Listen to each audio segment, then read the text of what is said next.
This is the Effing Business Podcast. You ask the questions, we answer. So your question was, what do I think about big businesses bringing machines to do jobs? McDonald's, i.e. taking away cashiers, not even the burger making, the people taking the orders and making machines do it. Or Chase adding, instead of tellers, now they only have one instead of four, and they have 2 or 3 ATM machines basically that took over for tellers. My opinion on this is that this is the problem with complaining about minimum wage for entry-level jobs, right? So asking for a living wage while you work at McDonald's, and it's no offense to anybody who works at McDonald's, but unfortunately, that job does not need to be paid $15 to $20 an hour when I can buy a robot to do it, and now you're out of a job, and now you make $0 an hour, not even the $7.50, $8, whatever you would make. Aaron has a different opinion, though. I think that there's a war between market efficiencies, such as what you just referred to, where the entity is replacing jobs that humans are doing. A moral high standard? No, not a moral, but a way of life, right? So there's a percentage of our population, of all populations, that are going to lose their jobs, okay? We have a very high percentage of market efficiency. We have a lot of market efficiency at one time. Right. But we don't have what to do with those people who are losing those jobs. So there isn't, like, if you look at history, right, there's a constant efficiency that free markets create that replace people all the time. Right. Right? It's always happened. There used to be a guy who used to put a shoe on the bottom of a horse. A farrier? Is that what they're called? Yes. Farriers? Yes. The horseshoe guy? I didn't know that. Okay. They're called farriers, and they're still around because they're still horses. No, they're less prevalent, though.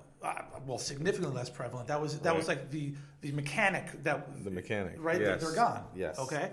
Right. And when the automobile took the horse's place, yes. That was a big uproar. Wait, what are we going to do? This is our job. We're able to create market efficiencies at such fast growth that we have to figure out what to do with all these people who are losing their jobs.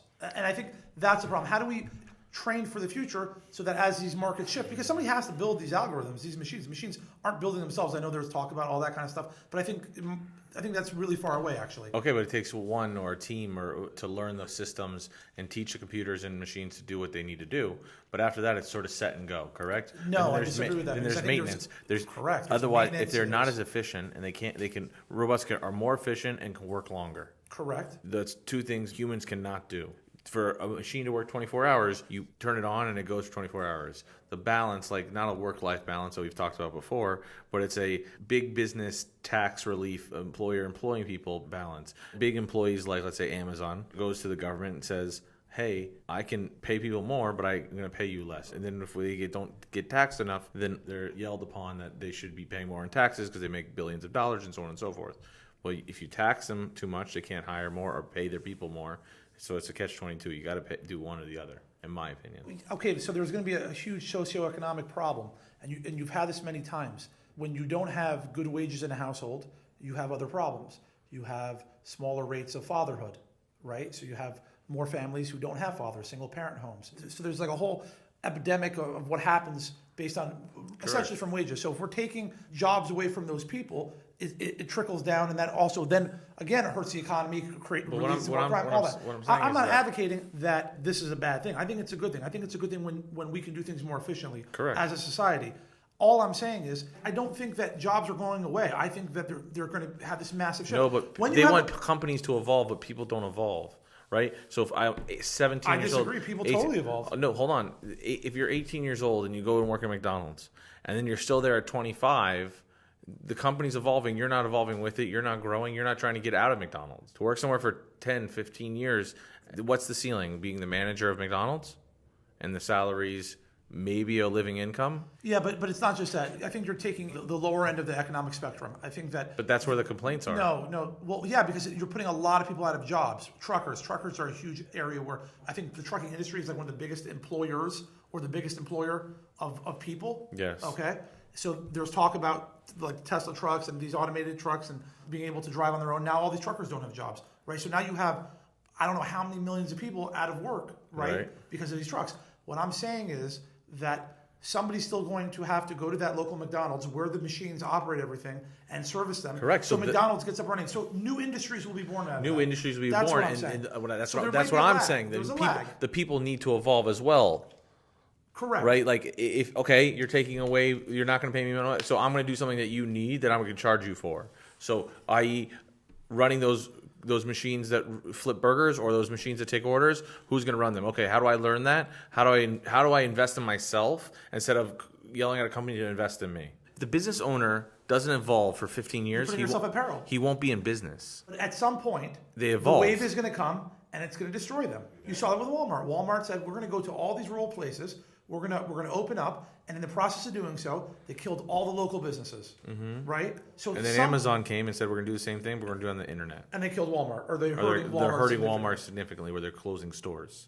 But you have to always know that changes are on the horizon. You may not be able to predict it, and you have to be ready to make There's those not changes. a lot of businesses that go into business day one and literally don't change a thing for 15 years and stay in business. You know what the real problem with all this is? The only problem is the fear, is the uncertainty. You don't know. People are afraid to make decisions. People are afraid to invest. But really, it's all hysteria.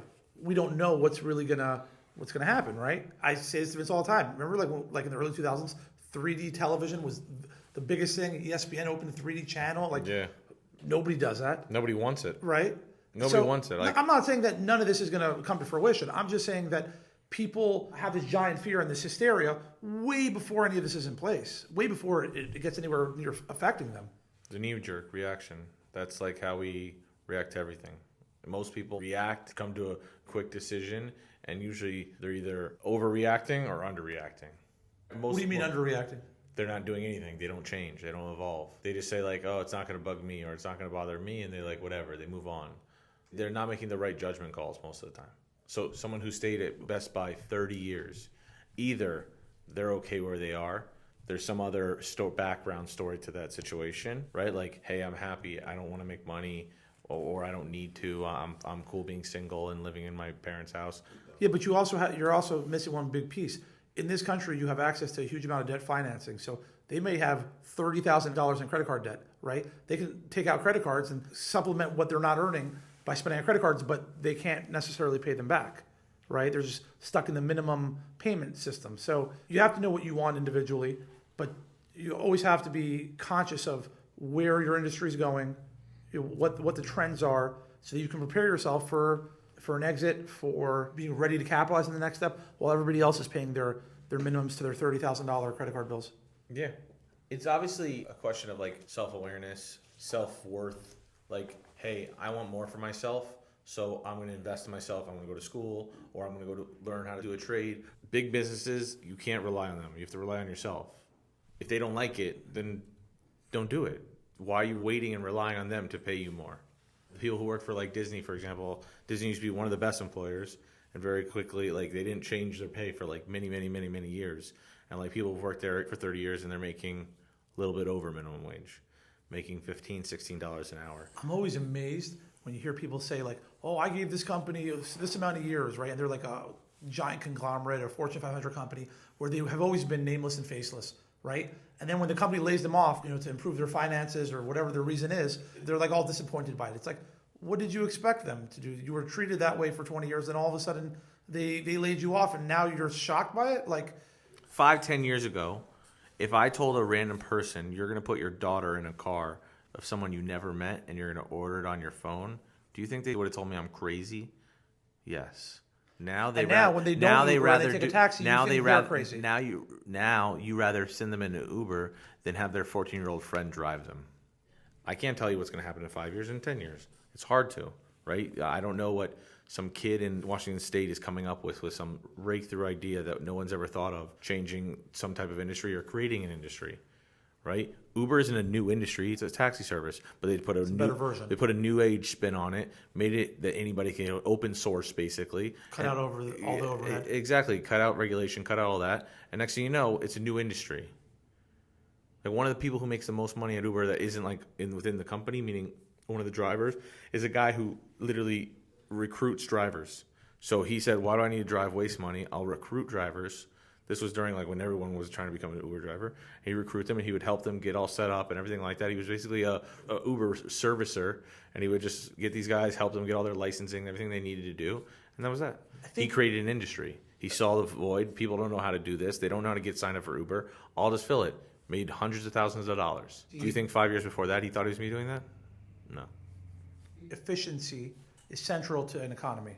The more you can do something better and faster, the better your company is going to be, right? And then you can reinvest in other things and start all over, so to speak. Do that again. So yes, people get hurt in this process, but Vince is 100% correct. We have to stop believing, we have to get rid of this notion that you're going to graduate from high school, maybe go to college, maybe not, but have a good job the rest of your life.